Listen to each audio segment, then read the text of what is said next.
하나님께서 세우시는 리더라는 제목으로 우리 함께 하나님 말씀 나누겠습니다. 우리 함께 하나님 말씀 보겠습니다. 출애굽기 3장 12절 말씀입니다. 하나님이 이르시되 내가 반드시 너와 함께 있으리라. 내가 그 백성을 애굽에서 인도하여 낸 후에 너희가 이 산에서 하나님을 섬기리니 이것이 내가 너를 보낸 증거니라. 출애굽기 3장 12절 말씀. 아멘. 어린 시절에 혼자 잠을 자기 어려웠던 적이 있었어? 처음으로 무서운 영화를 봤을 때 자신의 방에도 혹시 괴물이 나오지 않을까 그런 두려움에 빠지기도 하는데, 신학자 중에 이 드네프라는 사람이 있었는데, 이 신학자 드네프의 딸도 동일한 이런 무서움을 가지고 있었어. 드네프는 딸에게 딸아, 이곳에는 괴물이 없어 라고 타일렀지만, 이 드네프의 딸은 좀처럼 무서운 상상을 떨쳐내기 힘들었다라는 거야. 생각을 안 하려고 하면 할수록 더 떠올랐기 때문이지. 다들 그런 경험이 있겠지? 드네프는 딸의 두려움을 인정하고 다른 방법으로 위로를 하기 시작했어. 만약 괴물이 있다면 그것들은 아빠를 통과해야 할 거야. 그렇지만 아빠는 괴물보다 더 세. 아빠를 믿기만 하면 돼. 이렇게 하니까 그제서야 딸은 괴물에 대해 생각하기보다는 아빠에 대해 생각하기 시작했어. 그리고 괴물에 대한 두려움보다는 아빠에 대한 신뢰가 커질 때 이 드네프의 딸은 잠을 잘 수가 있었어. 이 드네프는 이렇게 이야기를 해. 두려움을 부정할 수 있는 방법은 없습니다. 오히려 두려움은 아버지에 대한 신뢰로 대체되어야 합니다. 라고 말이지. 드네프의 딸처럼 하나님을 부르심을 받고도 두려움에 머뭇머뭇거리는 사람들이 있지, 얘들아. 바로 이스라엘 백성의 리더로 부름받은 모세야. 오늘 말씀은 모세의 두려움이 하나님에 대한 신뢰로 변하는 장면인데, 모세는 실패의 두려움을 넘어서 자기와 함께 하시는 하나님을 신뢰하며 이스라엘의 리더로 다시 태어나게 돼. 모세는 애굽에서 도망친 후에 40년 동안 광야에서 양을 치는 양치기로 살았어. 80세가 된 모세가 그의 장인 이드로의 양떼와 함께 광야를 돌던 중에 아주 신기한 광경을 목격하게 되는데, 떨기나무에 불이 붙었는데 그 나무가 탄다 안 탄다? 타지 않는 것을 보았어. 이 광야는 우리 친구들도 잘 알겠지만은 일단 더워. 일단 무척이나 더운데 건조하기 때문에 우리나라와는 다르게 불이 붙는 일이 자주 있대. 신기하지? 그런데 모세가 목격한 불은 떨기나무를 태우지 않고 계속해서 불타고 있다라는 거야. 모세가 이게 너무 신기하다라고 생각해서 가까이 갔을 때 하나님께서 모세에게 말씀하기 시작하셔.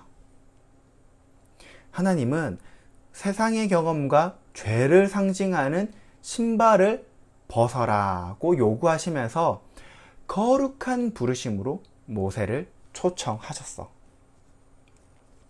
그 거룩한 부르심은 일찍이 모세가 40년간 살았던 애굽으로 돌아가 고통받고 있는 자신의 동족, 자기 민족인 이스라엘 백성을 구원하라는 것이었어. 그레이트 리더이신 하나님께서 모세를 이스라엘의 리더로 세우시는 장면이지. 하나님은 모세를 택하시고 모세가 하나님을 닮은 리더로 살아가기를 원하셨어. 그런데 우리 모두 잘 알고 있지? 모세는 하나님의 이런 부르심에 쉽게 순종할 수가 없었어. 왜냐? 모세 본인 스스로 보기에 이 리더가 될 만한 자격이 아무것도 없었기 때문이지. 보자. 모세는 실패한 애굽의 왕자였어. 그뿐만 아니라 살인 전과자의 비겁한 도망자, 그리고 광야의 목자 외에는 아무것도 내세울 게 없어. 아니, 이것도 어떻게 내세우겠니? 실패하고, 살인자에, 비겁하고. 그래서 모세는 자신을 리더로 부르신 하나님께 제가 누구이기에? Who am I? 라고 되물어보지. 모세는 자신이 겪은 그 실패에 대한 두려움에 사로잡혀 있었던 거야. 이러한 모세의 질문에 하나님께서는 대답하셔. 내가 반드시 너와 함께 있으리라. 언뜻 보면 얘들아, 제가 누구이기에 Who am I? 라는 이 모세의 질문과는 전혀 상관없는 동문서답처럼 느껴지지 않니? 제가 누구입니까? 라고 했는데 내가 너와 있을게.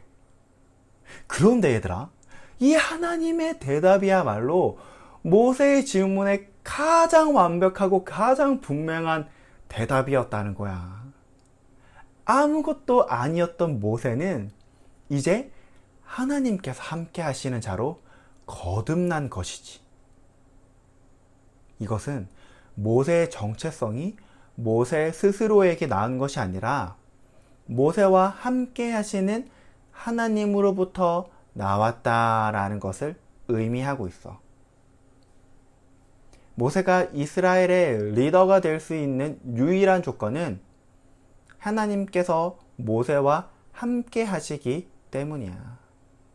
결국은 자신의 연약함을 바라보고 또 두려워했던 이 모세가 자신의 연약함을 보는 것이 아니라 하나님을 볼 때 이 하나님의 부르심에 순종하게 된 것이. 자, 그러면 우리는 이 장면을 통해서 무엇을 알 수 있을까? 첫 번째야. 리더는 하나님을 바라보는 사람이다. 모세가 자신의 연약함과 실패의 경험을 바라보고 있을 때, 거기에 초점이 있을 때, 그때는 하나님의 부르심에 순종할 수가 없었어. 모세는 40년이라는 이 긴 시간 동안에, 얘들아, 너희 40년이 얼마나 긴 시간인지 모르지? 너희가 3번 살면 돼, 너희 인생을 3번. 이 긴 영적인 슬럼프에 빠져 있었어. 그렇다면 이 영적인 슬럼프에 어떻게 빠져나올 수 있었을까? 우리가 반드시 기억해야 할 것이 있는데, 슬럼프에서 나오는 방법은 그 슬럼프 안에는 없다라는 거야. 모세는 40년간 자신의 실패와 연약함을 곱씹고 묵상했어. 살인을 저지른 자신, 동족에게 거절당한 자신, 애굽에서 도망친 자신, 애굽의 왕자에서 광야의 목자로 아무도 알아주지 않는 그 추락한 자신. 자신만을 바라보고 자신만을 곱씹은, 자신만을 묵상한 모세는 절대로 얘들아 슬럼프에서 빠져나올 수가 없었어. 바로 그때 하나님이 말씀하셨지. 내가 반드시 너와 함께 한다. 하나님은 모세를 향해 너의 시선을 돌려서 전능하신 창조주 나 여호와 하나님을 바라보라고 말씀하셨어. 실패와 좌절로 물든 자기 자신만을 바라보던 모세의 시선을 돌려 하나님을 바라보게 만드셨지. 슬럼프 안에서 허우적거리던 모세에게 출구를 알려주신 거지. 물론 얘들아, 자기 자신을 바라보던 이 모세의 시선이 단숨에 한 번에 180도 바뀌진 않았어. 왜냐? 40년이란 긴 시간 동안 하나님을 보지 않았기 때문에 그렇지. 그런데 얘들아, 모세가 하나님이 하시는 일을 경험하면서 자기와 함께 하시는 하나님을 경험하면서 점점 고개를 들면서 하나님을 바라보는 리더로 변하게 되었어. 이렇게 리더는 하나님을 바라보는 사람이야. 혹시 너희들 중에 얘들아, 모세와 같이 영적인 슬럼프에 빠진 친구들이 있어? 내가 이전에는 정말 열심히 기도하고 또 이전에는 내가 하나님과 깊은 교제, 정말 은혜가 풍성하신 하나님을 경험했는데 이제는 그 하나님을 느끼지도 못해. 다른 사람들과 다른 친구들과 비교하면서 나는 왜 이럴까? 나는 왜 이렇게 생겼을까? 나는 왜 이렇게 공부를 못할까? 나는 왜 이런 집안에 태어났을까? 라고 하면서 그런 열등감에 빠져 있는 친구들이 있니?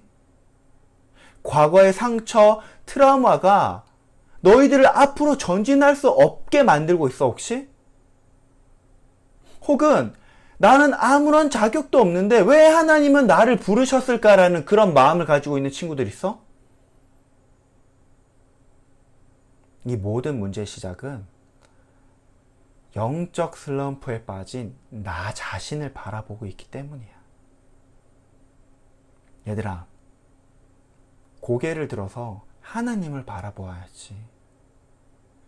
거룩한 부르심에 등을 돌려서 나의 그림자를 보지 말고, 얘들아, 아무리 봐도 보이는 것이 없는 그 까만 그림자를 보지 말고 나와 함께 하시는 전능하신 하나님을 바라봐야지.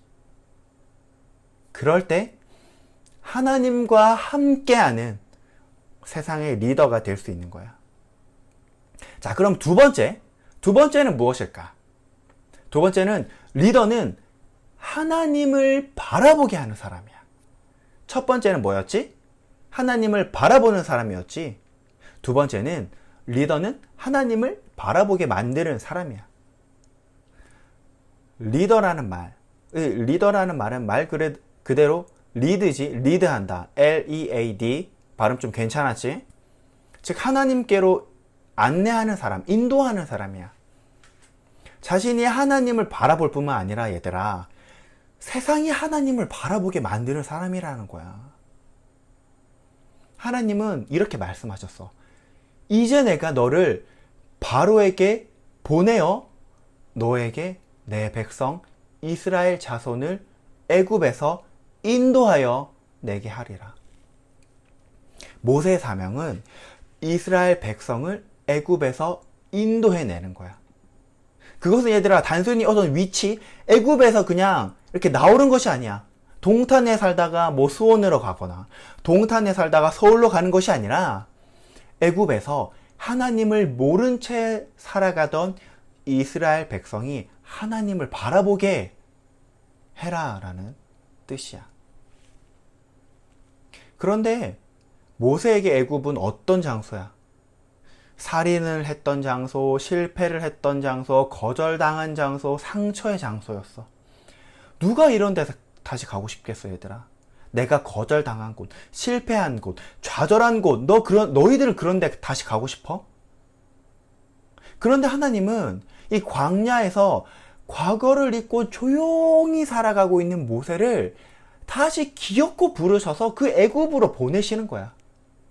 얘들아, 차라리 정말 아예 모르는 곳, 나도 모르고 그들도 나를 모르는 곳으로 보내시면 좋을 텐데 하나님께서는 모세를 상처받은 곳, 거절당한 곳, 실패당한 곳으로 다시 부르신다는 거야. 전도사님이 정말 너무나 이 존경하는 이 한 분의 선교사님이 계신데 너무나 잘 아는 우리 친구들도 한번 작년인가 재작년에 한번 이 영화를 봤어. 바로 이 짐 엘리어 선교사님이야.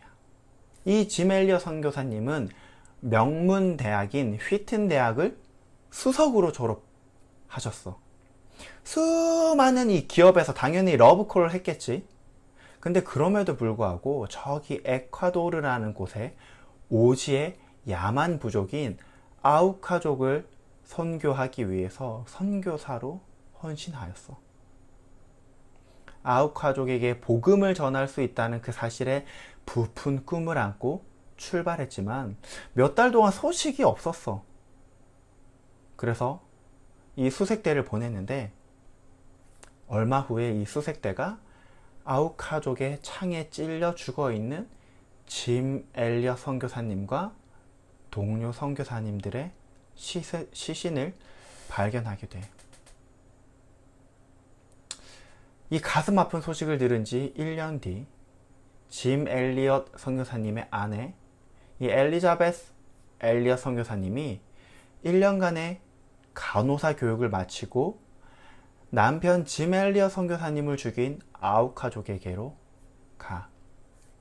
그리고 남편을 죽인 이 사람들에게 무려 5년 동안이나 의료 선교를 해. 엘리자베스 선교사님이 안식년을 맞은 해에 아우카족의 족장이 이분을 위해서 파티를 열어주면서 여쭤봐. 도대체 당신은 누구이기에 우리에게 이런 호의를 베푸시는 거죠? 그제서야 이 짐 엘리자베스 선교사님이 자신이 5년 전에 아우카족에게 죽임당한 선교사님의 아내라는 사실을 알게 되었어. 이 이야기를 들은 아우카족은 예수님을 그들의 구주로 영접하게 되었어. 자신의 남편과 아들의 아버지를 빼앗아간 아우카족. 하나님은 엘리자베스 선교사님을 그곳으로 부르셨어. 얘들아, 너희들이라면 너희들의 남편, 너희들의 아내, 너희들의 이 자녀들의 아버지나 어머니를 죽인 그 사람들에게 가서 하나님을 증거할 수 있겠니? 하나님은 엘리자베스 선교사님을 통해서 짐 엘리엇 선교사님의 이 사역이 실패로 끝나지 않게 하셨어. 하나님은 상처가 아닌 회복으로, 실패가 아닌 승리로 마침표를 찍게 하셨지. 얘들아, 하나님께서는 너희들을 세상의 리더로 세우시기 원하시고, 그리고 세상의 리더로 보내시고자 하셔. 그런데 어디로 보내시냐면 얘들아, 너희들이 상처받은 그곳, 너희들이 거절당한 곳, 너희들이 실패당한 곳으로 보내신다라는 거야. 나에게 쓰라린 상처를 준 가정이 될 수도 있고, 학교에서 나에게 상처를 주고 또 심하게 다툰 친구가 될 수도 있어. 우리가 신앙생활을 하다가 도저히 견딜 수 없어서 포기한 곳이 될 수도 있지. 하나님께서는 너희들이 등을 돌린 그곳으로 다시 보내셔. 우리가 상처받고 거절당하고 실패한 그곳에서 이젠 하나님을 믿음으로 그분이 하시는 일을 보라는 거야. 더 이상 상처와 실패, 좌절을 보는 것이 아니라 그곳에 가서 나와 함께 하시는 하나님, 위대한 인도자가 되시는 하나님을 보게 만드시는 거지. 전에는 무릎 꿇었지만은, 전에는 실패하였지만은, 전에는 좌절하였지만은, 이제는 하나님을 바라보는 리더로 다시 한번 너희들을 가정에서, 학교에서, 학원에서, 교회에서 하나님을 바라보게 너희들을 인도하고 너희들을 만들어가고 계셔. 이처럼 모세를 이스라엘의 리더로 부르신 하나님은 오늘도 우리들을 세상의 리더로 부르고 계셔. 우리는 그 부르심에 순종하며 하나님을 바라보는 사람, 하나님을 바라보게 하는 사람이 되어야 합니다. 하나님께서 모세를 리더로 세우셨고 이스라엘 백성을 애굽에서 구원하신 것처럼 온 열방이 죄의 권세에서 벗어나 하나님을 예배하고 하나님을 알아가고 하나님과 함께하는 놀라운 일이 세상의 리더로 걸어가는 우리 모든 더시티 중고등부 친구들을 통해서 일어나기를 간절히 소망하고 그리고 간절히 기도합니다.